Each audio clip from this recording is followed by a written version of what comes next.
অন্তর্বর্তীকালীন সরকারের ধর্ম মন্ত্রণালয়কে এবং সংশ্লিষ্ট কর্তৃপক্ষকে যারা মসজিদ ব্যবস্থাপনা নীতিমালা 2025 আজকে আমাদেরকে গ্যাজেট আকারে চূড়ান্ত করেছেন। আজ বুধবার 21 জানুয়ারি আজকে সরকার ধর্ম মন্ত্রণালয়ের মাধ্যমে আমাদেরকে মসজিদ ব্যবস্থাপনা নীতিমালার চূড়ান্ত একটি গ্যাজেট আজকে আমরা হাতে পেয়েছি। এটা মাননীয় ধর্ম উপদেষ্টা মহোদয়ের অফিসিয়াল পেজ থেকে এটাকে প্রকাশ করা হয়েছে। এছাড়াও বাংলাদেশ বিডি প্রেস থেকে এটা মুদ্রণ হয়েছে। আমরা এই নীতিমালা পেয়ে শানে সাহাবা জাতীয় খতিব ফাউন্ডেশনের পক্ষ থেকে সরকারকে, অন্তর্বর্তীকালীন সরকারকে আমরা ধন্যবাদ জানাচ্ছি এবং দেশবাসীকে এই নীতিমালা বাস্তবায়নে সহযোগিতা করার জন্য অনুরোধ করছি। বিশেষ করে মসজিদ কমিটি, মোতাওয়াল্লি কর্তৃপক্ষ এবং মুসল্লিগণ, ইমাম খতিব, মুয়াজ্জিন, খাদেম সহ মসজিদ সংশ্লিষ্ট যারা আছেন প্রত্যেককে অনুরোধ করব, আপনারা অন্তর্বর্তীকালীন সরকারের দেয়া এই মসজিদ ব্যবস্থাপনা নীতিমালা 2025 প্রত্যেকে মানবেন। মানলে আমাদের মসজিদগুলো সুশৃঙ্খল হবে। আমাদের খুবই দুর্ভাগ্য যে আজকে স্বাধীনতার এতটা বছর হয়ে গেল যে আমরা মসজিদ নীতিমালা এতদিন ছিল না। আজকে স্বাধীনতার 54 বছর পরে এসে আমরা মসজিদ ব্যবস্থাপনা নীতিমালা পেয়েছি, যার কারণে আমাদের কাছে আজকে খুবই আনন্দ লাগছে।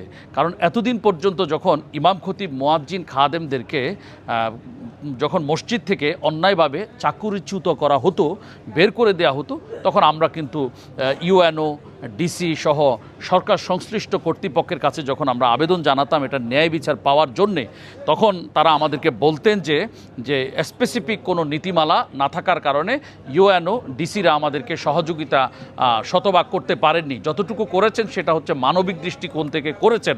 কিন্তু আজকে এই নীতিমালা পাওয়ার সাথে সাথে ইউএনও এবং ডিসিগণ আমাদেরকে আইনিভাবে হেল্প করতে তারা বাধ্য, কারণ সরকার আমাদেরকে একটি নীতিমালা দিয়েছে। এটা একটা বিষয়। আপনারা জানেন যে ইমাম খতিবরা কোনো ছুটি পেতেন না, তাদেরকে ছুটি দেওয়া হতো না। সভাপতি, সেক্রেটারি সহ মসজিদ কমিটির ইচ্ছে মতো তাদের ছুটি বাস্তবায়ন করা হতো। কিন্তু সেখানে দেখা গেছে আজকে আলহামদুলিল্লাহ প্রত্যেক সপ্তাহে ইমাম খতিব, মুয়াজ্জিন, খাদেমদের জন্য একদিন নির্ধারিত ছুটি আছে, 20 দিন বছরে নৈমিত্তিক ছুটি আছে এবং 33 দিন অর্জিত ছুটি আছে। প্রায় 101 দিনের ছুটি নীতিমালা আমরা পেয়েছি আলহামদুলিল্লাহ। এটা নীতিমালা হওয়ার কারণে এখন থেকে আমরা চাইলে এই ইমাম খতিব, মুয়াজ্জিন, খাদেমগণ এই ছুটি ভোগ করতে পারবেন।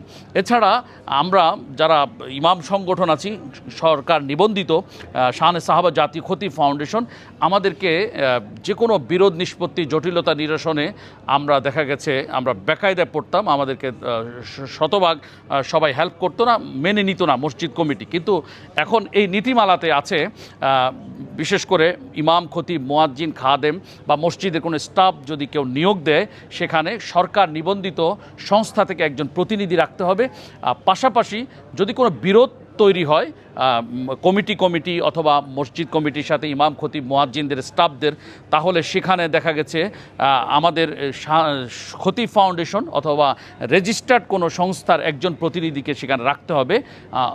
ডিসি কার্যালয়ে যদি ইউএনওরা বিরোধ নিষ্পত্তিতে ব্যর্থ হন, যদি সরকারের স্থানীয় প্রশাসন সেখানে যদি বিরোধ নিষ্পত্তিতে তারা যদি ব্যর্থ হন, তাহলে সেটা চলে যাবে হচ্ছে আপনার ডিসির কাছে।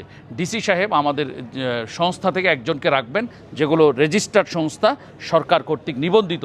তাহলে আমরা যদি সেই বিরোধ নিষ্পত্তি অথবা জটিলতা নিরসনে থাকতে পারি, আমাদের বিশ্বাস আমাদের ইমাম খতিব, মুয়াজ্জিন অথবা মসজিদে খাদেমগণ তারা অন্যায়ের জুলুমের শিকার আর হবেন না বলে আমরা বিশ্বাস করি। এই নীতিমালাতে আছে ইমামদেরকে গ্রেড দেওয়া হয়েছে, মুয়াজ্জিনদেরকে গ্রেড দেওয়া হয়েছে। এখানে আজকে এই নীতিমালার বিষয়ে অনেকের মনে প্রশ্ন আছে যে সরকার নীতিমালা করে দিয়েছে সত্য, কিন্তু এটা মানবে কে, জনগণ মানবে কি?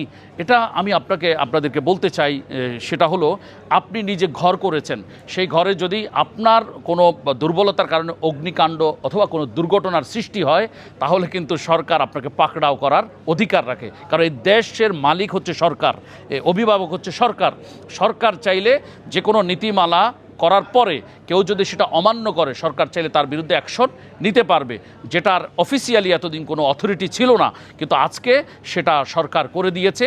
আমরা এই নীতিমালা গ্যাজেট আকারে প্রকাশ করার জন্যে অন্তর্বর্তীকালীন সরকারের মাননীয় ধর্ম উপদেষ্টা ডক্টর প্রফেসর আফম খালিদ হোসেন স্যারকে সাধুবাদ জানাচ্ছি, শুকরিয়া জানাচ্ছি, এবং বর্তমান সচিব জনাব কামাল উদ্দিন সহ অতীতে যারা কাজ করেছেন, বর্তমানে যারা এটা নিয়ে কাজ করেছেন এবং 2006 সালেও এটার একটা খসড়া কপি যারা তৈরি করেছিলেন, সূচনা করেছিলেন, আমরা এটার সাথে কানেক্টেড রিলেটেড সম্পর্কীয় সকলকে আন্তরিক ধন্যবাদ জানাচ্ছি।